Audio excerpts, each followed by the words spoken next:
Bismillahirrahmanirrahim. Assalamualaikum warahmatullahi wabarakatuh.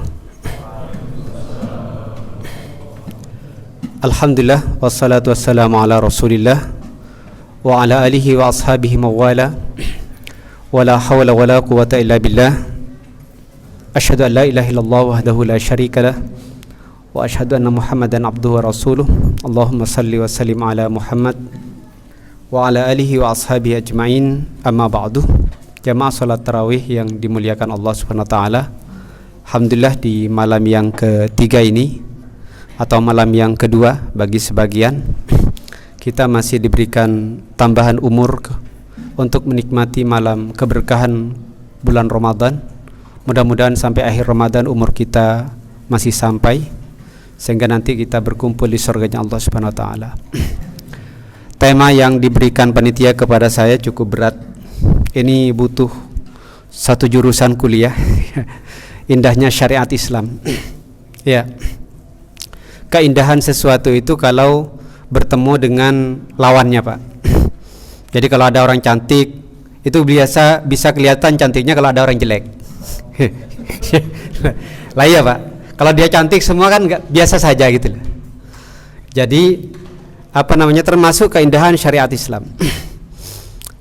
Mungkin Bapak tidak percaya, artinya sudah biasa ya mencuci barang terdalam dari pakaian Bapak yang paling dalam gitu ya, atau yang disebut dengan segitiga Bermuda misalnya gitu. Itu bagi kita biasa, tetapi justru bagi sebagian orang justru disitulah letak keindahan syariat Islam. Kok bisa, apa hubungannya segitiga Bermuda dengan indahnya syariat Islam? Atau misalnya nanti ada kisah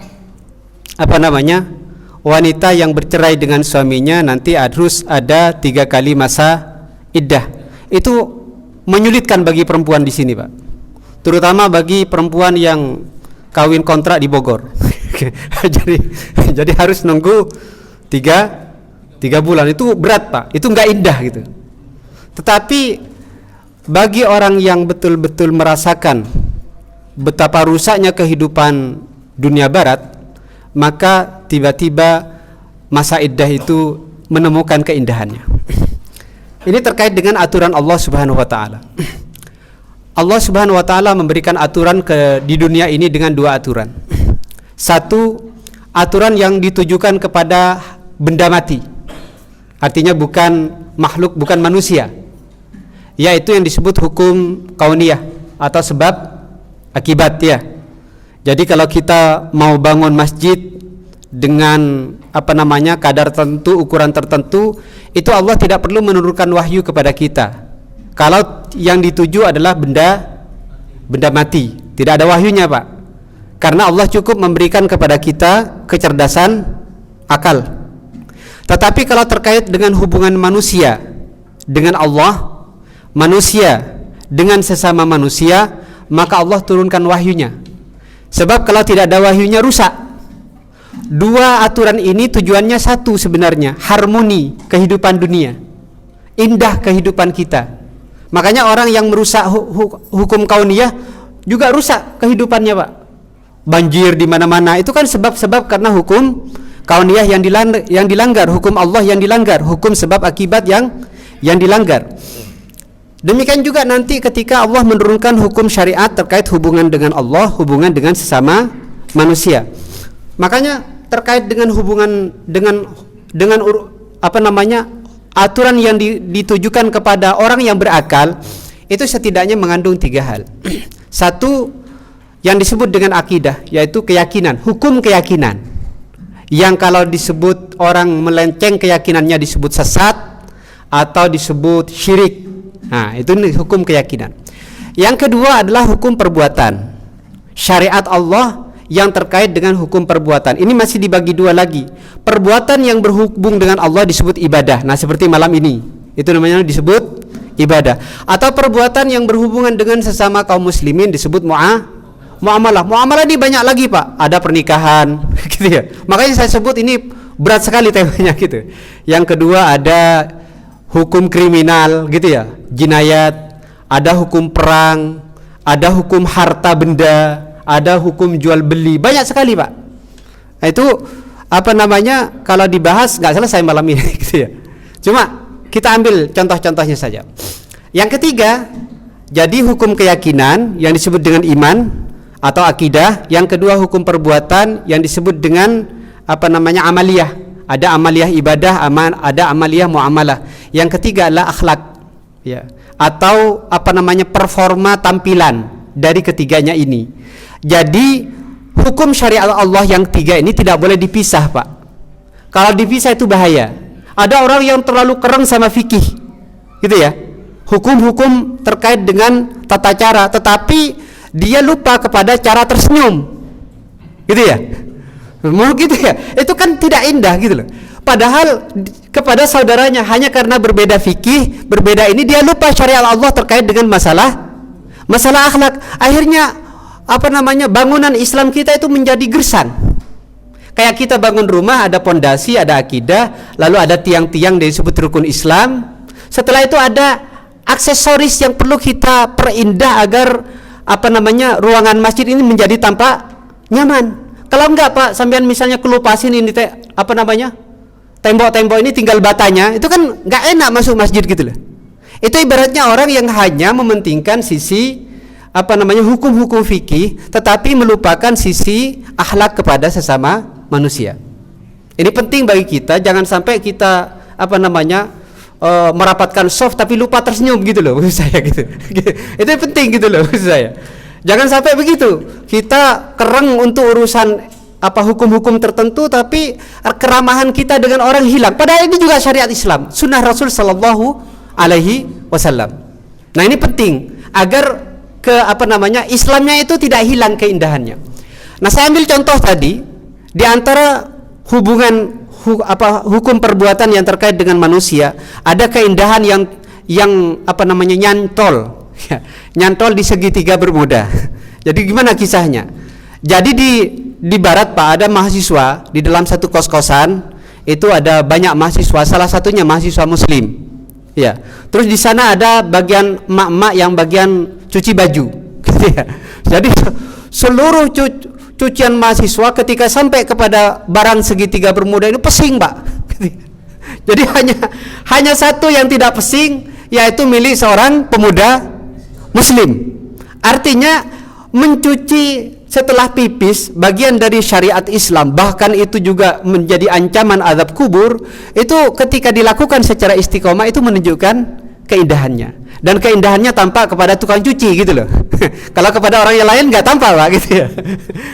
Nah itu penting kita melaksanakan semua aspek ajaran agama sehingga keindahannya tampak di mana-mana gitu loh. Dan itu tidak boleh terpisah antara hukum fikih, antara hukum akidah dan akhlak. Apa maksudnya tidak terpisah? Ketika kita mencuci barang dalam kita, itu landasannya apa sih? Landasannya kan perintah dari Allah. Ada akidahnya enggak di sana? Ada keyakinan bahwa kalau kita melaksanakan ini dapat pahala? Ada. Lalu kita yakin juga bahwa hukum mencuci kemaluan setelah kita pipis dan lain sebagainya itu hukum wajib kan, hukum fikih, dan kita laksanakan itu, dan akhirnya tampak badan kita tidak bau, apa segitiga kita juga enak dan lain sebagainya. Itu baru satu sisi dari syariat Islam yang terdalam. Apalagi yang terluar, Pak, ya, maju harus rapi gitu ya dan lain sebagainya. Makanya apa namanya, syariat Islam itu indah. Yang kedua, contoh kemarin apa namanya, pernah saya baca, perempuan misalnya masa iddah itu menyiksa bagi perempuan. Tetapi bagi seorang peneliti di Amerika, itu betul-betul menemukan keindahan syariat Islam. Apa sebabnya? Dia meneliti perempuan yang berhubungan dengan di luar suaminya, itu kalau dia masih berhubungan dengan orang lain dalam jenjang sebelum 3 bulan, itu akan menemukan sidik-sidik apa namanya, bukan sidik jari, sidik ini, sidik di dalam ini gitu ya. Jadi dia akan bekasnya itu akan nempel di sidik perempuan itu. Dan ketika perempuan-perempuan barat itu diteliti, itu banyak sidik-sidiknya, Pak, yang nempel begitu. Tetapi ketika yang diteliti itu wanita-wanita muslimah, itu tidak ada sidiknya kecuali satu sidik, punya suaminya, gitu. Lalu dia teliti istrinya, ternyata banyak sidiknya. Gitu. Artinya dalam masa 3 bulan ketika berhubungan dengan banyak orang itu sidiknya banyak. Gitu ya. Gitu. Nah, itulah akhirnya dia menemukan keindahan ajaran Islam, iddah perempuan dalam masa 3 kali suci. Akhirnya dia masuk Islam gara-gara itu. Keindahan Islam, Pak. Makanya di dalam agama kita itu, kalau kita bicara syariat, yang ada di otak kita kan potong tangan, itu apalagi kisos. Itu kan hanya satu bagian tadi dari hukum muamalah yang terkait dengan orang. Padahal ada banyak hukum syariat Islam. Ada hukum akidah, ada hukum ibadah, ada hukum dengan orang banyak. Ada hukum pernikahan. Dan alhamdulillah kita telah melaksanakan syariat Islam kan dalam hal pernikahan. Misalnya kenapa di dalam agama kita kisos itu begitu ekstrim, ya kan? Itu sebenarnya kalau tidak se ekstrim gitu, itu rusak, Pak, pergaulan, Pak. Kalau misalnya tidak ada kisos, mohon maaf ya, orang di sini nggak harmonis, Pak, curiga sama tetangga-tetangganya. Apa sebab? Gitu ya. Sebabnya adalah curiga istrinya selingkuh gitu loh. Ini nyata, kemarin di video tampil suami istri tampak di depannya, lalu ada anak dites DNA. Tes DNA, Pak. Kita ingin tahu apakah anak ini betul anaknya suami istri ini gitu loh. Lalu diumumkan di depan khalayak ramai, ternyata si ini, lalu ada banyak pasangan, Pak, waktu itu. Pasangan satu, apakah anaknya benar anak si fulan ini? Bukan, katanya. Langsung itu ngamuk sama istrinya, Pak. Padahal suami istri. Nah, di dalam agama kita pernikahan itu adalah sesuatu yang sakral. Dan pernikahan itulah yang menyebabkan kehidupan kita harmoni. Ya, sesama orang tidak saling curiga karena sudah jelas pasangannya. Makanya terkait dengan bab bab nasl atau bab hubungan darah itu di dalam agama kita dijaga. Karenanya oleh Rasul sallallahu alaihi wasallam, kalau Bapak nanti hari raya, tolong betul-betul dipelajari nih hubungan darah. Kata Rasul sallallahu alaihi wasallam, ta'allamu min ansabikum, pelajari nasab-nasab kalian. Mata silu nabihi arhamakum, yang menyebabkan kalian tersambung hubungan darah kalian, hubungan silaturahim gitu lah. Silaturahim itu bahasa agamanya hubungan darah atau hubungan karib kerabat. Makanya penting bagi kita ketika hari raya nanti dicari, Pak, mana yang belum pernah di silaturahimi terkait dengan hubungan karib kerabat. Nah, ini pernikahan itu begitu. Karenanya orang yang menuduh zina itu sangat berat hukumannya, walaupun dia melihat dengan mata kepala, walaupun yang melihat mata kepala itu 3 orang.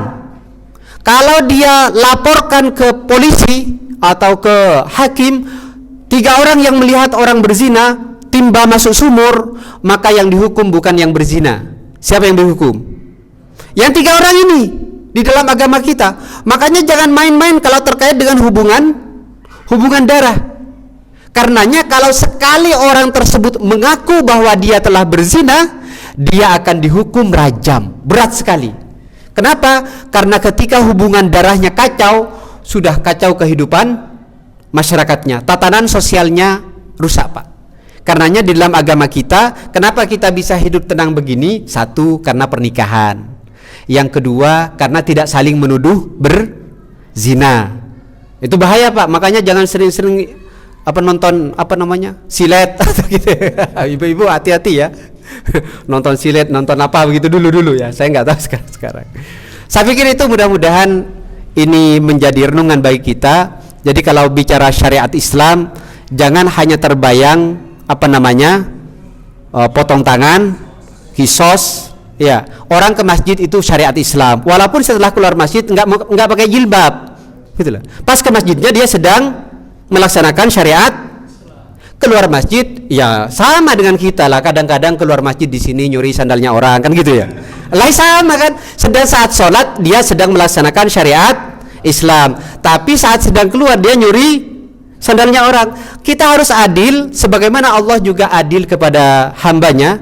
Faman ya'mal mithqala dzarratin khairan yara wa may ya'mal mithqala dzarratin syarran yara. Artinya kalau ada sisi kebaikan pada orang, Allah akan beri balasan. Ketika ada sisi keburukan kepada orang, Allah juga beri balasan. Tetapi kenapa kita hanya lihat buruknya orang, tidak melihat, tidak menghargai sisi syariatnya gitu loh.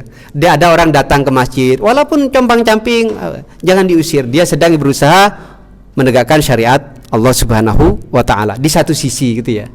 Karenanya kita dengan sesama muslim itu harus santai, tenang, nyaman gitu loh. Walaupun ada sisi-sisi yang tidak cocok atau berbeda dengan orang lain. Saya pikir itu kurang lebihnya, maaf. Banyak sekali sebenarnya kalau dibahas ini Pak. Ini satu mata kuliah. Ya janganlah. Nanti banyak yang protes. Kurang lebihnya maaf. Assalamualaikum warahmatullahi wabarakatuh.